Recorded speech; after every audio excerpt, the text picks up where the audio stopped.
Bonjour, bienvenue sur ma chaîne YouTube Foi Biblique et aujourd'hui j'aimerais apporter un nouvel éclairage pour tous ceux qui se posent des questions et aussi pour mes amis musulmans. Le titre aujourd'hui c'est « Jésus, figure unique du Coran et de la Bible ».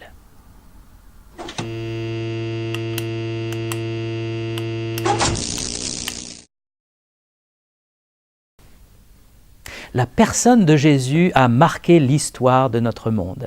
Par exemple, nous sommes en 2000 et quelques après Jésus-Christ. Et l'histoire de Jésus, sa compassion, ses miracles, sa résurrection, interroge encore notre temps.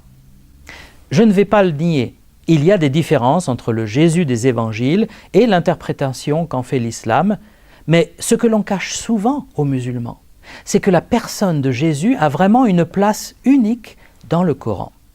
Commençons avec sa naissance. Selon le Coran, Jésus est né miraculeusement par l'intervention de l'Esprit d'Allah sur Marie. Dans la sourate de Marie, il est écrit, elle dit « Comment aurais-je un fils quand aucun homme ne m'a touché et je ne suis pas prostituée ?» Il dit « Ainsi sera-t-il, cela m'est facile et nous ferons de lui un signe pour les gens et une miséricorde de notre part. C'est une affaire déjà décidée. » Elle devint donc enceinte de l'enfant et elle se retira avec lui en un lieu éloigné.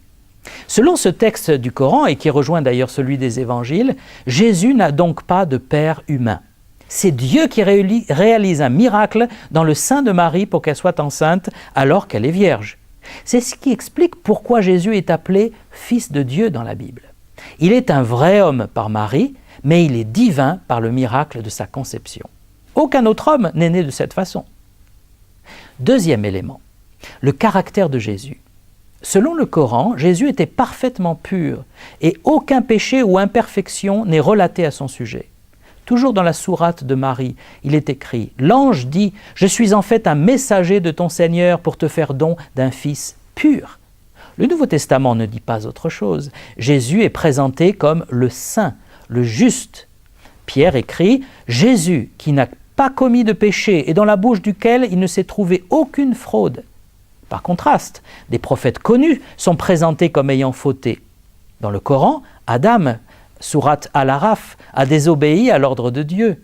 Abraham, sourate des poètes, espère le pardon de son péché au jour du jugement. Le prophète Mohammed lui-même est invité par Allah à confesser son péché, dans la sourate 47. Sache donc qu'en vérité, il n'y a pas de divinité à part Allah, et implore le pardon pour ton péché, ainsi que pour les croyants et les croyantes. Allah connaît vos activités sur terre et votre lieu de repos dans l'au-delà.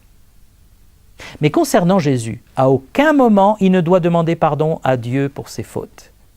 Dans les évangiles, c'est l'ennemi romain, Pilate, qui reconnaît que Jésus est juste et innocent. Le centurion qui s'occupait des crucifixions déclare lui que cet homme était juste. Face à ces contradicteurs qui l'épiaient constamment, Jésus leur dit « Qui de vous me convaincra de péché ?» Et aucun n'a ouvert la bouche pour lui répondre. L'auteur de l'Épître aux Hébreux affirme « Il a été tenté comme nous en toutes choses, sans jamais commettre de péché. » On n'est pas sûr que le prophète Mohammed ait écrit les fameux versets dits sataniques qui reconnaissaient la divinité de Al-Lat et Al-Uzza, que les Mécois vénéraient. C'est l'auteur musulman Al-Tabari qui en parle. D'autres siras, biographies de Mahomet, n'en parlent pas par exemple. Mais ce qui est sûr par contre, c'est que le prophète Mohammed a fait un compromis avec les polythéistes de la Mecque. Il leur a accordé que la prière islamique soit vers la Mecque et non plus vers Jérusalem comme c'était au départ. Il a intégré dans l'islam aussi la vénération de la pierre noire. Cette pierre servait de lieu de culte aux polythéistes et on y vénérait justement Al-Lat et Al-Uzza ainsi que des centaines d'autres divinités. Troisième élément sur Jésus, il est le Messie, Al-Masih. Sourate de la table servie, le Messie, fils de Marie, et sa mère était une véridique. Dans le Coran, il n'y a qu'un Messie et c'est Jésus. Mais le Coran n'explique pas le sens du mot Messie. Et il faut donc aller dans la Bible pour pouvoir le comprendre. Dans les évangiles, Jésus affirme aussi qu'il est bien le Messie. Dans l'évangile de Jean, il dit « La femme lui dit « Je sais que le Messie doit venir, celui qu'on appelle Christ, et quand il sera venu, il nous annoncera toutes choses. » Jésus lui répond « Je le suis, moi qui te parle. » Alors que signifie ce nom Messie? Mashiach en hébreu signifie celui qui est spécialement oint par Dieu pour une mission. Dans l'Antiquité, on avait une cérémonie où l'on versait de l'huile d'onction sur la tête de la personne consacrée pour une mission particulière. Il y a eu des sacrificateurs et des rois qui ont été oints de cette façon. Mais il n'y a qu'un seul Messie qui doive sauver les hommes. Le nom Christ est en fait la traduction grecque du mot Messie. Quelle était la vocation du Messie? Selon la Bible, le Messie devait naître d'une vierge, venir de Bethléem et payer notre dette envers Dieu en subissant notre châtiment. Le prophète Ésaïe au chapitre 53 nous dit « Méprisé et abandonné des hommes, homme de douleur et habitué à la souffrance, semblable à celui dont on détourne le visage, nous l'avons dédaigné, nous n'avons fait de lui aucun cas. Cependant, ce sont nos souffrances qu'il a portées, c'est de nos douleurs qu'il s'est chargé. Et nous l'avons considéré comme puni, frappé de Dieu et humilié. Mais il était blessé pour nos péchés, brisé pour nos iniquités. Le châtiment qui nous donne la paix est tombé sur lui, et c'est par ses meurtrissures que nous sommes guéris. » Ce texte d'Isaïe, écrit 700 ans avant Jésus-Christ, est essentiel. Il explique que le Messie viendra sous la forme d'un serviteur que la plupart mépriseront. Cet homme humble et pur se soumettra au châtiment à notre place, prenant notre punition pour nos péchés. Voilà le rôle du Messie.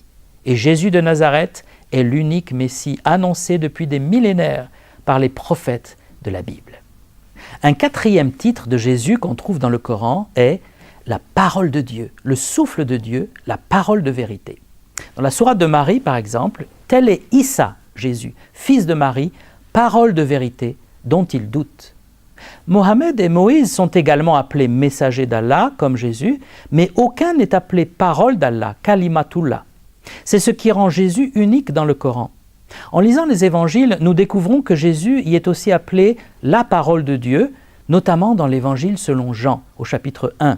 Au commencement était la parole était avec Dieu, et la parole était Dieu, et la parole a été faite chair, et elle a habité parmi nous. Et la parole a été faite chair, ça veut dire Jésus est venu. Jésus qui a dit qu'il vient directement de Dieu, ce que nous savions déjà, parce qu'il a été conçu sans père terrestre par un miracle dans le sein de Marie. Concernant l'expression du Coran « Jésus, souffle venant de Dieu », elle est encore plus unique à Jésus. Jésus est le Ruhullah, esprit d'Allah. Le cinquième caractère de Jésus dans le Coran, c'est sa capacité unique à accomplir des miracles. La sourate de la table servie dit « Tu guérissais par ma permission l'aveugle-né et le lépreux, et par ma permission tu faisais revivre les morts. Je te protégeais contre les enfants d'Israël pendant que tu leur apportais l'épreuve. Mais ceux d'entre eux qui ne croyaient pas dirent « Ceci n'est que de la magie évidente. » Ces miracles et l'incrédulité des chefs religieux se retrouvent aussi dans les évangiles. Matthieu, par exemple, dit « Les aveugles voient, les boiteux marchent, les lépreux sont purifiés, les sourds entendent, les morts ressuscitent, et la bonne nouvelle est annoncée aux pauvres. » Et Jean ajoute « Malgré tant de miracles qu'il avait faits en leur présence, ils ne croyaient pas en lui. » Dans le Coran, le prophète Mohammed n'a pas le pouvoir de faire des miracles. Il reçoit de grandes bénédictions d'Allah, comme le Coran par exemple, mais lui-même ne pratique aucun miracle, n'a aucun pouvoir sur ceux qui l'entourent, contrairement à Jésus. Dans les évangiles et dans le Coran, c'est Jésus seul qui multiplie les pains, qui guérit les malades, qui arrête la tempête et qui ressuscite plusieurs morts. Dernier élément au sujet de Jésus, son retour. La sourate de l'ornement nous dit « Jésus sera un signe au sujet de l'heure. N'en doutez point et suivez-moi, voilà un droit chemin. » Selon les commentateurs du Coran, ce verset veut dire que Jésus apparaîtra comme un signe du jugement à la fin des temps. Selon Sahih al-Bukhari, dans son volume 3, livre 43, il dit « L'apôtre d'Allah dit « L'heure ne viendra pas tant que le fils de Marie ne descendra pas parmi vous comme un chef juste. Il brisera la croix, tuera les cochons et abolira la djizya. » Selon d'autres hadiths, Jésus combattra l'antéchrist et tous les croyants du livre, juifs et chrétiens, croiront en lui. Cela correspond bien au message de l'Apocalypse de Jean, qui annonce le retour glorieux de Jésus-Christ sur la terre pour vaincre Satan et l'antéchrist. Pour résumer tout cela, je suis vraiment impressionné par le portrait unique et puissant que le Coran dresse de Jésus. En plusieurs points, il correspond à celui de la Bible. Jésus est le Messie, né miraculeusement d'une vierge, parole de Dieu et de vérité, réalisant des miracles uniques et dont le retour marquera la fin du monde. Mais si Jésus est aussi unique, cela veut dire qu'il n'est pas qu'un messager de Dieu, il est le sauveur promis par les prophètes, l'unique médiateur entre nous et Dieu. J'aimerais quand même parler, pour terminer, de la différence. Il y a une différence entre le Coran et les évangiles, c'est le sujet de la mort et de la résurrection de Jésus. Dans la sourate des femmes, il est écrit « Les gens du livre disent « Nous avons vraiment tué le Christ, Jésus, fils de Marie, le messager d'Allah. » Or, ils ne l'ont ni tué ni crucifié, mais ce n'était qu'un faux semblant. Et ceux qui ont discuté sur son sujet sont vraiment dans l'incertitude. Ils n'en ont aucune connaissance certaine, ils ne font que suivre des conjectures, et ils ne l'ont certainement pas tué, mais Allah l'a élevé vers lui. Ce verset du Coran pose plusieurs problèmes. D'abord, il dit que les gens du livre, les Juifs, disent qu'ils ont tué le Christ Jésus. Or, les Juifs n'ont jamais dit ça. Ce sont les Romains qui ont crucifié Jésus. Ensuite, ce verset dit que ceux qui ont discuté à ce sujet sont dans l'incertitude. Or, depuis le début de l'ère chrétienne, tous les apôtres, tous les chrétiens sont absolument certains que Jésus est mort et ressuscité, personne n'a de doute. Il y avait des questions sur sa nature divine à un moment, sur son importance d'être circoncis ou non, mais jamais sur la mort et la résurrection de Jésus. Enfin, les 4 évangiles racontent avec force détail la crucifixion et la résurrection de Jésus. Le tombeau de Jésus est vide, ce qui n'est pas le cas du prophète Mohammed que l'on peut voir par exemple à Médine. La question est la suivante. 600 ans après les faits, un verset du Coran met en doute le témoignage des disciples de Jésus qui l'ont vu mourir et qui l'ont vu vivant 3 jours après sa mort.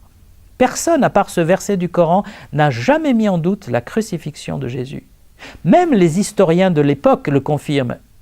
L'historien juif Flavius Joseph, né en 37, mort en 100, confirme que Ponce Pilate a fait crucifier Jésus. L'historien romain Tacite, né en 55, écrit que Néron a infligé les tortures les plus recherchées à ces hommes qui ont le nom commun de chrétiens, marqués par la plus méritée des infamies. Leur nom de chrétien tire son origine de Christ, qui sous le règne de Tibère avait subi la peine de mort par un décret du procurateur Ponce Pilate. Imaginez maintenant que vous soyez témoin d'un accident de voiture. Vous êtes avec votre meilleur ami, avec qui vous avez passé l'après-midi, et il se fait renverser par un chauffard. Il est emmené à l'hôpital, et la police vous interroge sur les circonstances de ce drame. D'autres témoins étaient là, qui témoignent aussi. Tous concordent à dire que le chauffard a renversé votre ami alors qu'il traversait dans les clous. 1 an plus tard, a lieu le procès du chauffard. Un témoin de dernière minute arrive, qui n'était même pas sur les lieux, mais qui est un ami du conducteur. Il prétend avoir la vérité sur l'affaire et il affirme que votre ami était ivre et qu'il s'est littéralement jeté sous les roues de la voiture. Qui croiriez-vous? Les témoins oculaires ou le témoin de dernière minute? Je vous laisse répondre. Cela est très important, car si Jésus est vraiment mort et ressuscité, c'est parce qu'il est le vainqueur de la mort et du jugement. Il est le Messie, il est le Sauveur vers qui nous devons nous tourner pour notre salut. Merci d'avoir écouté cette vidéo et je vous souhaite une bonne visite sur les autres vidéos de mon site.